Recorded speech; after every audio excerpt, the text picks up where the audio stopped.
Hello, physics students. Welcome to our next topic, the final topic of our course, electromagnetism. Now, as things stand, we have two effects that we studied that appear to be separate. We've got the electric field and the force that it creates. And then we have the magnetic field and the force that it creates.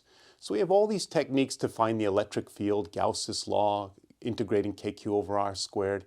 And then once we have that electric field, we know that the force is QE, either with the electric field or against the electric field.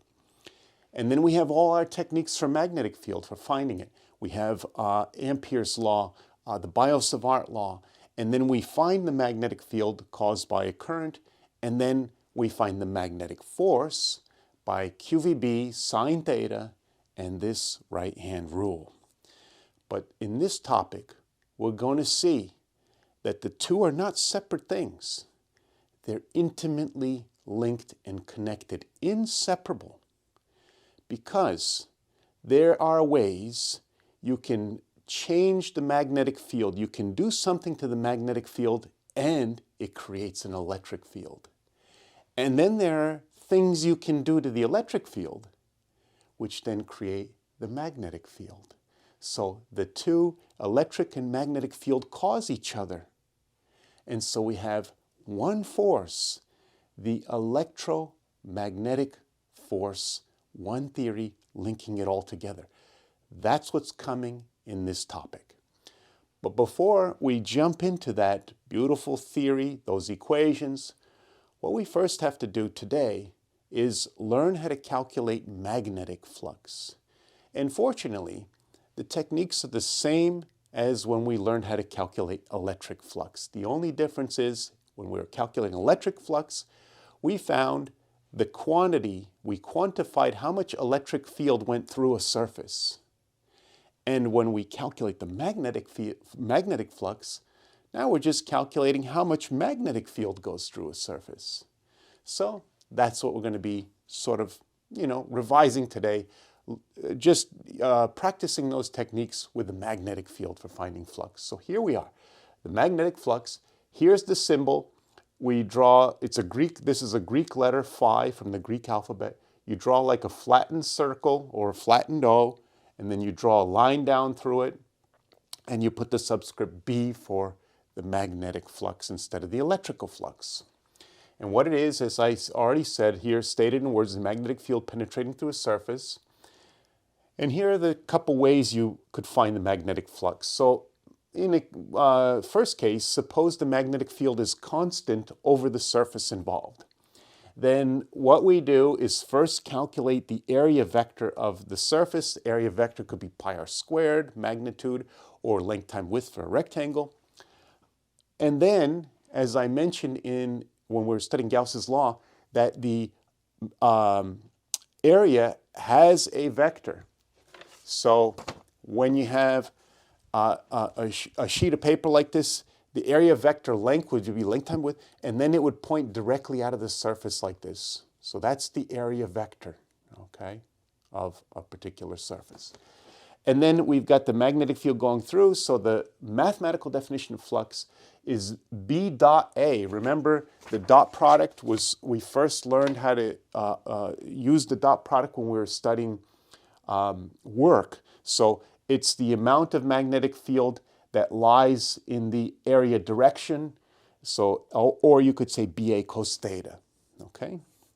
But if the magnetic field is not a constant over the surface, then what you have to do is use that same concept, that it's the magnetic field that goes through an area, but you have to pick a very tiny area over which the magnetic field is approximately constant. So you see a little tiny dA over here.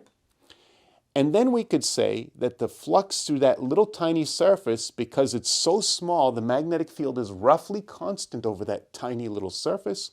So we could say the flux is BdA, just like over here, but for this tiny area. Then the total flux in the entire surface is the summation of the flux through every little tiny area on that surface. In other words, we integrate over the surface to get the net flux. So there are the two definitions we're going to be practicing today.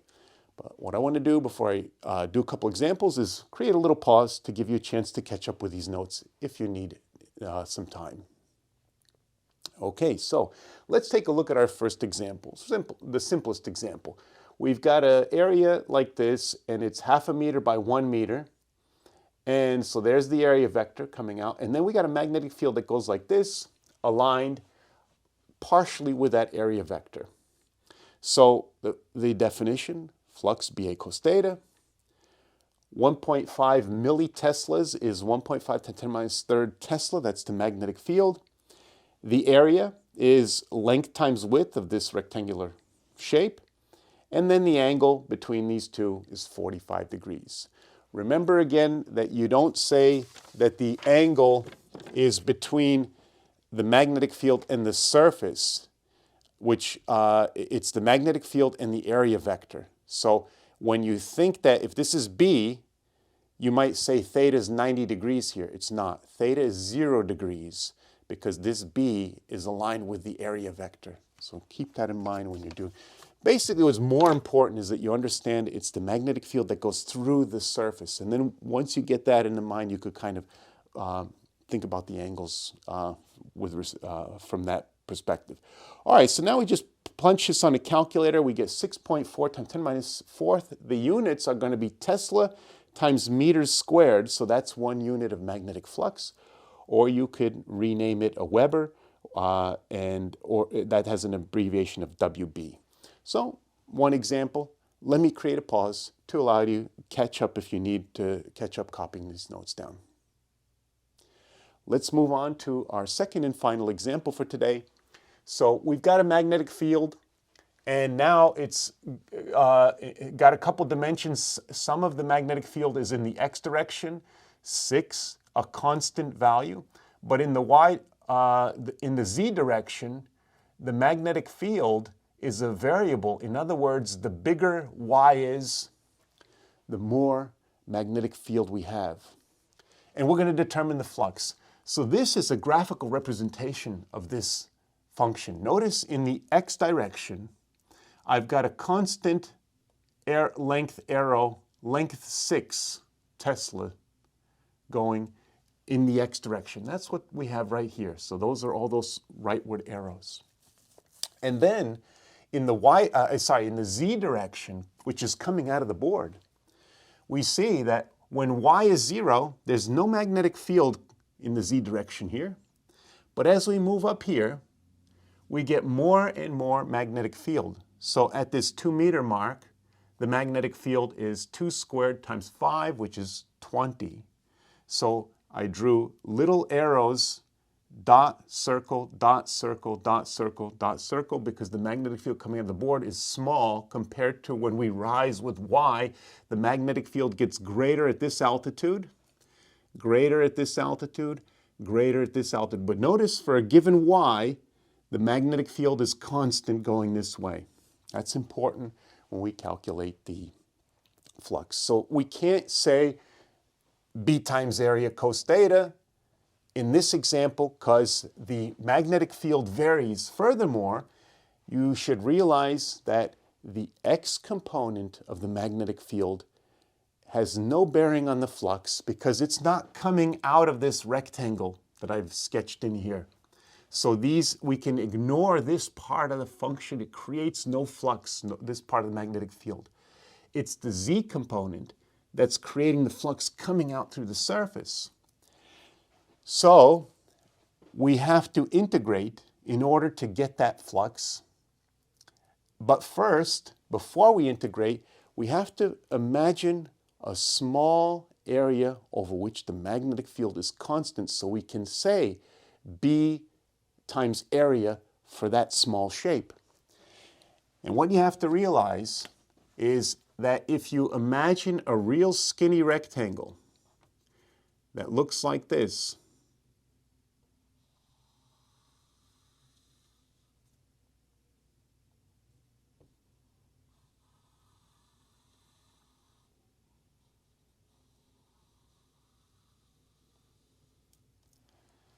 and it's got a really small height to it, dy, And by the way, its width is from 2 to 8. In other words, it's 6 meters wide.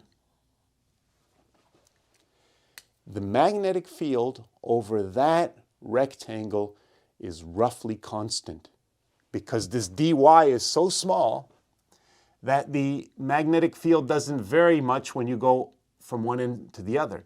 And the fact that it's wide this way doesn't matter because the magnetic field has the same value as you move to the right across this rectangle. So we can say the d flux, the tiny amount of flux in this tiny amount of area, is the magnetic field at that y value times the area of this rectangle.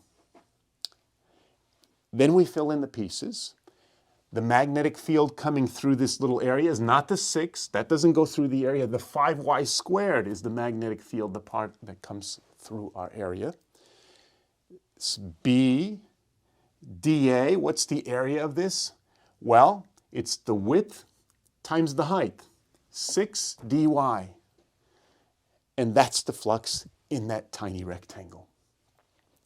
All right, so before I move on, and before I forget, let me create a pause to give you a chance to copy these notes down.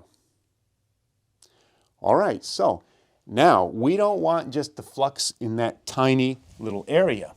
We want the flux in our entire rectangle there. So what we have to do is we have to add up all the fluxes from all the rectangles, starting at this bottom portion of the rectangle, add up and end at the top of the rectangle. In other words, we're going to add, integrate, starting here and ending here, and that will add up the flux through the entire rectangle. So we can write that mathematically as the integral from y value of 2 to 6 of that function, which 6 times 5 is 30. And then we have the y squared dy. All right, so now we just have to integrate y squared dy, which integrates to 1/3 y cubed. And we have to evaluate that for these limits, between these limits. In the front, we have 10. And then we're going to plug in, oops, not squared.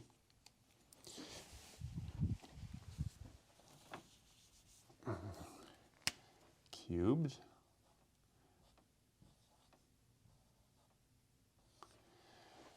So this, if you punch it on a calculator, gives 2,080 Tesla meters squared,